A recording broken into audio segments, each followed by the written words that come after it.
Rheumatoid arthritis के लिए उपवास क्या यह मदद करता है और क्या यह टिकाऊ है? यही सवाल है जिस पर हम आज गहराई से चर्चा करेंगे।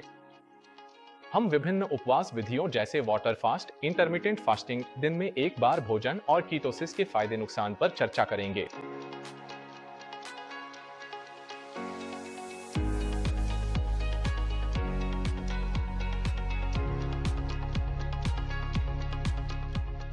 नमस्ते, मैं डॉक्टर कनु दसारिया हूँ, एक सर्जन जो माइंड्रिक इम्यूनिटी पद्धति से जटिल सूजन को प्राकृतिक रूप से ठीक करने में विशेषज्ञता रखता हूँ। हमने अपनी कार्यप्रणाली को पिछले 12 वर्षों में निखारा है और हजारों मरीजों को ठीक होने में मदद की है। हम रूमेटॉइड आर्थराइटिस जैसी स्थितियों को देखते हैं और जड़ से समस्या का समाधान करते हैं। और जैसा कि आप अब तक इस विषय पर सैकड़ों शोध पत्रों से जानते हैं, आंत माइक्रोबायोम रूमेटॉइड आर्थराइटिस में इम्यून प्रतिक्रिया के नियंत्रण में महत्वपूर्ण भूमिका निभाता है। अगर आप जानना चाहते हैं कि हम इन समस्याओं को कैसे ठीक करते हैं, तो मुझसे एक डिस्कवरी कॉल शेड्यूल करें और मैं आपको शुरुआत के लिए कुछ उपयोगी सुझाव दूंगा। यहाँ कुछ अध्ययन दिए गए हैं जो रूमेटॉइड आर्थराइटिस के संदर्भ में उपवास का वर्णन करते हैं। 2024 शोध पत्र रूमेटॉइड आर्थराइटिस से पीड़ित महिलाओं में इंटरमिटेंट फास्टिंग के जीवन की गुणवत्ता, नैदानिक लक्षणों, सूजन और ऑक्सीडेटिव तनाव प्रभावों का अध्ययन किया गया। 2021 अध्ययन रूमेटॉइड आर्थराइटिस मरीजों में चिकित्सीय उपवास की प्रभावशीलता पर शोध किया गया। मैं इन उपवास अध्ययनों को विस्तार से समझाऊंगा। साथ ही बताऊंगा रूमेटॉइड आर्थराइटिस वाले लोगों में लंबे समय में उपवास का असर होता है, इस पर मेरे व्यक्तिगत अनुभव। शुरुआत करने के लिए आपकी इम्यून सिस्टम का 80% आंत में होता है। इस क्षेत्र को म्यूकोसाइसोसिएटेड लिम्फेटिक टिश्यू कहा जाता है, या संक्षेप में माल्ट। माल्ट में खरबों इम्यून कोशिकाएं होती हैं जो आपकी आंत के अंदर मौजूद चीजों पर प्रतिक्रिया करती हैं। तो वहां क्या होता है? मुख्य रूप से भोजन और सूक्ष्मजीव, जिनमें बैक्टीरिया, फफूंदी और वायरस शामिल हैं। ये सूक्ष्मजीव भोजन पचाते हैं और द्वितीयक तृतीयक मेटाबोलाइट्स बनाते हैं, इम्यून प्रतिक्रिया ट्रिगर कर सकते हैं। इसी वजह से सही भोजन करना जरूरी है, स्वस्थ और संतुलित माइक्रोबायोम बनाए रखना जरूरी है, ताकि रूमेटॉइड आर्थराइटिस ऑटोइम्यून बीमारियों से निपटा जा सके। मेरे दूसरे वीडियो रूमेटॉइड आर्थराइटिस के लिए आदर्श आहार देखें, जिसका लिंक मैंने डिस्क्रिप्शन में दिया है। उस वीडियो में मैं 4 मानदंडों के बारे में बात करता हूं जिनका उपयोग मैं मूल्यांकन करने के लिए करता हूं कि कोई आहार काम करता है या नहीं। मैं फाइटोन्यूट्रिएंट डाइट या फाइटो डाइट का प्रबल समर्थक हूं, जिसे हम क्लिनिक में रूमेटॉइड आर्थराइटिस के मरीजों के लिए बड़े पैमाने पर और सफलतापूर्वक इस्तेमाल करते हैं। जब इसे सटीक माइक्रोबायोम पुनर्संतुलन के साथ जोड़ा जाता है, तो हमारे कई मरीजों को तेजी से लक्षणों में राहत मिलती है, अक्सर कुछ ही हफ्तों में। मैं आपको वह वीडियो देखने के लिए प्रोत्साहित करता हूं ताकि आप बेहतर समझ सकें कि फाइटोन्यूट्रिएंट्स रूमेटॉइड आर्थराइटिस को नियंत्रित करने में इतने जरूरी क्यों हैं। अब मैं किसी भी डाइटरी अप्रोच, जिसमें उपवास भी शामिल है, के प्रभाव को आंकने के लिए जिन 4 मानदंडों का उपयोग करता हूं, वे हैं फाइटोन्यूट्रिएंट की मात्रा और विविधता, मैक्रोन्यूट्रिएंट की आवश्यकताएं, माइक्रोबायोम की विशिष्टता और फूड सेंसिटिविटी। अगर आप जानना चाहते हैं कि ये कारक क्यों महत्वपूर्ण हैं, तो वह वीडियो जरूर देखें जिसका मैंने जिक्र किया था, रूमेटॉइड आर्थराइटिस के लिए आदर्श डाइट। मैं आपको यहाँ एक त्वरित सारांश भी दे देता हूँ, ताकि आपको बार बार वीडियो बदलने की जरूरत न पड़े। फाइटोन्यूट्रिएंट की मात्रा और विविधता। फाइटोन्यूट्रिएंट्स शक्तिशाली माइक्रोन्यूट्रिएंट्स होते हैं जो शरीर में सूजन को कम करने में मदद करते हैं। कई अध्ययनों ने रूमेटॉइड आर्थराइटिस के प्रबंधन में फाइटोन्यूट्रिएंट्स की भूमिका पर जोर दिया है। यहाँ 2022 का एक अध्ययन है जिसमें रूमेटॉइड आर्थराइटिस के इलाज में इस्तेमाल होने वाले प्राकृतिक घटकों जैसे फ्लावोनॉइड्स, पॉलीफेनोल्स, एल्कलॉइड्स, ग्लाइकोसिलाइड्स और कर्पीन तथा उनके प्रभाव और कार्यविधि के बारे में बताया गया है। यहाँ 2022 का एक और अध्ययन है जिसमें पॉलीफेनोल्स की भूमिका और उनके एंटीऑक्सीडेंट, एंटी इन्फ्लेमेटरी और इम्यूनोरेगुलेटरी गुणों के कारण रूमेटॉइड आर्थराइटिस के इलाज के रूप में उनकी संभावनाओं के बारे में बताया गया है। अध्ययन में यह भी बताया गया है कि फाइटोन्यूट्रिएंट्स किस तरह प्रमुख सूजन संबंधी मार्गों को नियंत्रित करने में सक्षम हैं। और यहाँ 2021 का एक अध्ययन है जिसमें खाद्य सप्लीमेंट्स में पाए जाने वाले एंटीऑक्सीडेंट्स की रूमेटॉइड आर्थराइटिस के मरीजों में ऑक्सीडेटिव स्ट्रेस को कम करने में प्रभावशीलता की जांच की गई है। फाइटोन्यूट्रिएंट्स वे आणविक यौगिक हैं जो मुख्य रूप से पौधों और फफूंद में पाए जाते हैं और इनका मानव स्वास्थ्य पर बहुत सकारात्मक प्रभाव पड़ता है। इनमें वे शब्द शामिल हैं जो आपने शायद सुने होंगे, जैसे सुपरफूड्स, माइक्रोन्यूट्रिएंट्स और एंटीऑक्सीडेंट्स। अनुसंधान लगातार यह दिखाता है कि अपने आहार में फाइटोन्यूट्रिएंट्स को शामिल करने से जोड़ों के दर्द और रूमेटॉइड आर्थराइटिस के लक्षणों को कम करने में मदद मिल सकती है। फाइटोन्यूट्रिएंट्स को कई श्रेणियों में बांटा गया है: तरपीन, फिनोल, क्लोरोफिल, थायोसाइनेक्स, फाइटोएंजाइम्स, फाइटोयल्स, प्रीबायोटिक्स और एल्कलॉइड्स। हालांकि चुकंदर से मिलने वाले बेटालिन्स और मशरूम से मिलने वाले हेरिसेनोन जैसे छोटे समूह भी हैं, लेकिन इन 8 श्रेणियों पर ध्यान केंद्रित करने से आपकी अधिकांश फाइटोन्यूट्रिएंट्स की जरूरतें पूरी हो जाएंगी। इन आवश्यक पोषक तत्वों की कमी आपके मनांत प्रतिरक्षा संबंध को बाधित कर सकती है, जिससे रूमेटॉइड आर्थराइटिस जैसी सूजन संबंधी स्थितियों को संभालना और भी मुश्किल हो जाता है।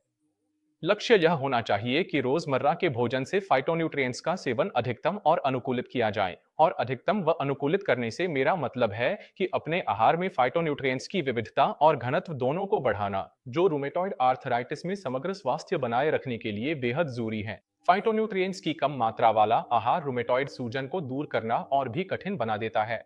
जब बात उपवास की आती है तो अक्सर हमें पर्याप्त फाइटोन्यूट्रिएंट्स नहीं मिल पाते, या कभी-कभी तो बिल्कुल भी नहीं मिलते। जब आपके पाचन तंत्र में कम खाना होता है तो आपको अस्थायी रूप से बेहतर महसूस हो सकता है, लेकिन फाइटोन्यूट्रिएंट्स की कमी का मतलब है कि आपकी प्रतिरक्षा प्रणाली को वह नियंत्रण नहीं मिल रहा जिसकी उसे जरूरत है, और यही वजह है कि उपवास खत्म होते ही रूमेटॉइड आर्थराइटिस के लक्षण फिर से लौट आते हैं। मेरा एक सुझाव है कि अगर आप कई दिनों तक वाटर फास्ट करने की योजना बना रही हैं या 6 या 8 घंटे की विंडो के साथ इंटरमिटेंट फास्टिंग कर रही हैं, तो उसमें हर्बल चाय को शामिल करें।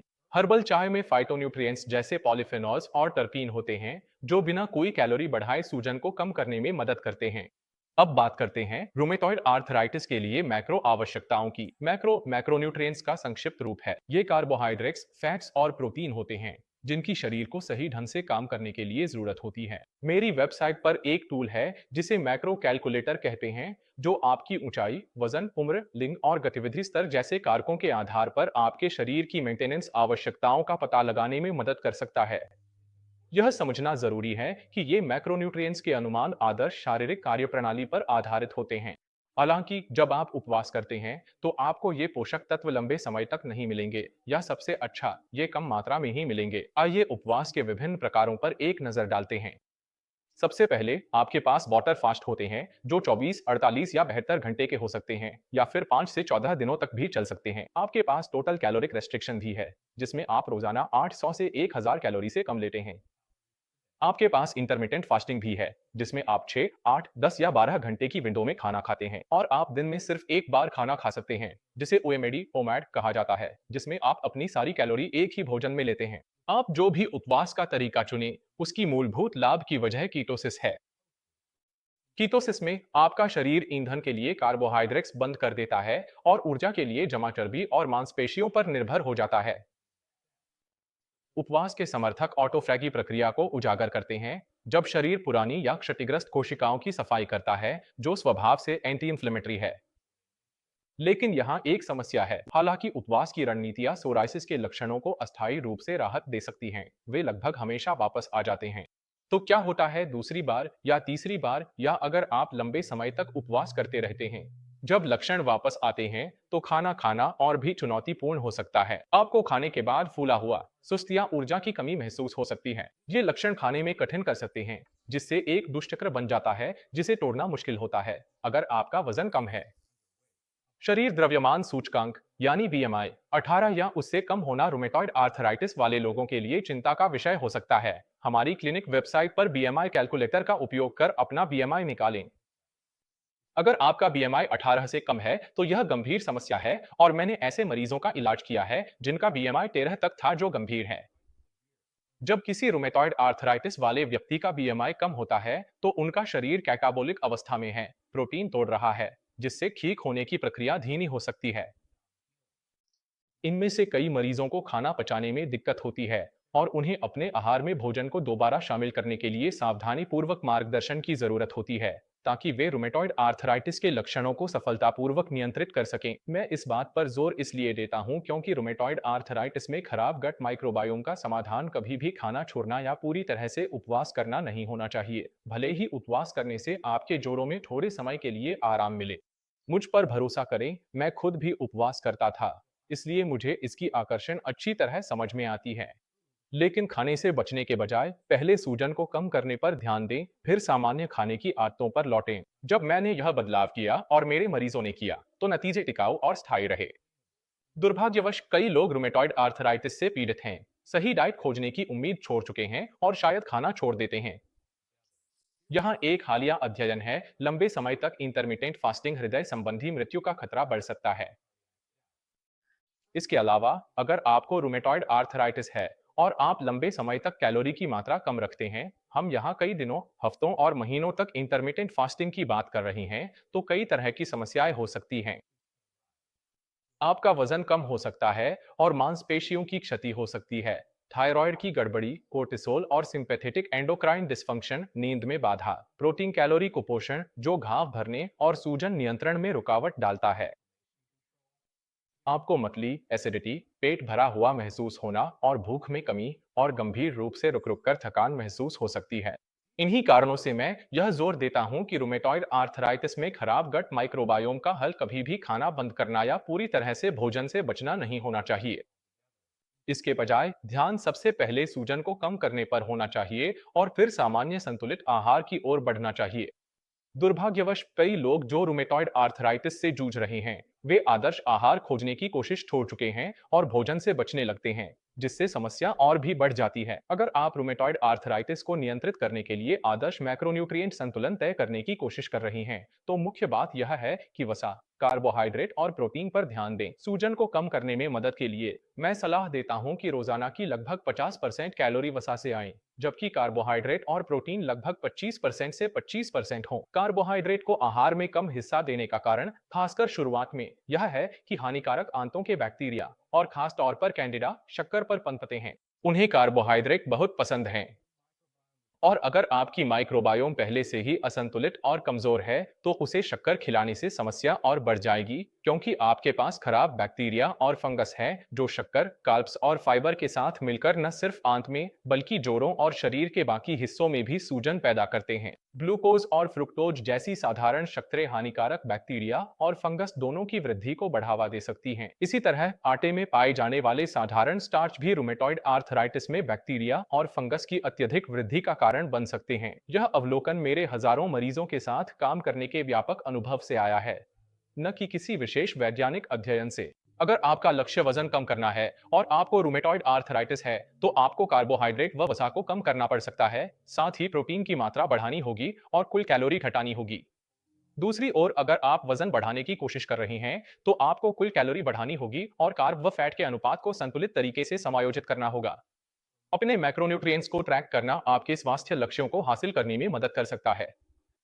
इसमें मेहनत लगती है, लेकिन रूमेटॉइड रिकवरी के लिए यह पूरी तरह से फायदेमंद है। यह तरीका न सिर्फ आपके आहार को बेहतर बनाता है, बल्कि दीर्घकालिक स्वास्थ्य में भी अधिक योगदान देता है। तो संक्षेप में वे मापदंड जिनका मैं उपयोग करता हूं यह तय करने के लिए कि क्या कोई रूमेटॉइड आर्थराइटिस डाइट मरीजों में लंबे समय तक सूजन को उलटने के लिए काम करेगी, वे हैं: फाइटोन्यूट्रिएंट पर केंद्रित होना, पोषण संबंधी आवश्यकताओं को पूरा करना, माइक्रोबायोम विशिष्ट होना और पूर सेंसिटिविटी से बचना। जैसा कि मैंने पहले बताया, आप मेरे कुछ अन्य वीडियो भी देख सकते हैं या नीचे दिए गए विवरण में अतिरिक्त संसाधनों के लिए देख सकते हैं। आपको body mass calculator, rheumatoid arthritis नियंत्रित करने के लिए आवश्यक फाइटोन्यूट्रिएंट्स की गाइड, रोजाना के कार्ब्स, फैट्स और प्रोटीन की जरूरतें जानने के लिए मैक्रोन्यूट्रिएंट कैलकुलेटर और एक फाइबर व स्टार्च गाइड के लिंक मिलेंगे, जो आपको उन कार्बोहाइड्रेट से बचने में मदद करेगा जो आंत के माइक्रोबायोम की समस्या बढ़ा सकते हैं। जैसा कि मैंने पहले भी बताया, मैं अपने क्लाइंट्स की डाइट इन्हीं सिद्धांतों पर तैयार करने में मदद करता हूं और उन्हें अच्छे परिणाम मिलते हैं। उनके लक्षणों की तीव्रता अक्सर बहुत कम समय में काफी हद तक घट जाती है। उनमें से कई लोग अपनी दवाओं को कम या पूरी तरह से बंद करने में सक्षम हो जाते हैं और लंबे, स्वस्थ और अधिक संतुष्ट जीवन जीते हैं, जोड़ों के दर्द और रूमेटॉइड आर्थराइटिस से मुक्त। रूमेटॉइड आर्थराइटिस के लिए फाइटो डाइट का समर्थक हूं, जिसे अपने आरेट लाइंस के लिए इस्तेमाल करता हूं। यह डाइट आंत के माइक्रोबायोम को फिर से संतुलित करने और आरए में फाइटोन्यूट्रिएंट की कमी से जुड़ी समस्याओं को दूर करने के लिए प्रभावी है। यह डाइट खाद्य संवेदनशीलताओं से बचने में भी मदद करती है, साथ ही दीर्घकालिक पोषण संबंधी आवश्यकताओं को पूरा करती है। जो लोग पर्याप्त भोजन नहीं कर रहे हैं, उनके लिए इसका मतलब आमतौर पर अपने भोजन की मात्रा बढ़ाना होता है, खासकर ऐसे खाद्य पदार्थों का सेवन करना जो न केवल आपको स्वस्थ वजन बढ़ाने में मदद करेंगे, बल्कि सही तरीके से सूजन को भी ठीक करेंगे। इस तरीके को अपनाकर आप लंबे समय तक कम खाने के कई नकारात्मक परिणामों से बच सकते हैं। उपवास के प्रभावों को पलटना कठिन काम हो सकता है, लेकिन सही योजना के साथ यह बिल्कुल संभव है। ठीक है, एक आखिरी बात, मैं नीचे आपकी राय सुनना चाहूंगा। टिप्पणी करें कि कौन से खाद्य पदार्थ आपके रूमेटॉइड लक्षणों और सूजन को बढ़ाते हैं, आपने उनसे बचने के लिए क्या किया है। अंत में, अगर आपको वीडियो पसंद आया हो तो कृपया लाइक और सब्सक्राइब करें। इस वीडियो को उस व्यक्ति के साथ साझा करें जिसे इससे मदद मिलेगी। डॉक्टर चानू दसारी हैं, माइंड गट इम्यूनिटी क्लिनिक से। अगली बार मिलूंगा।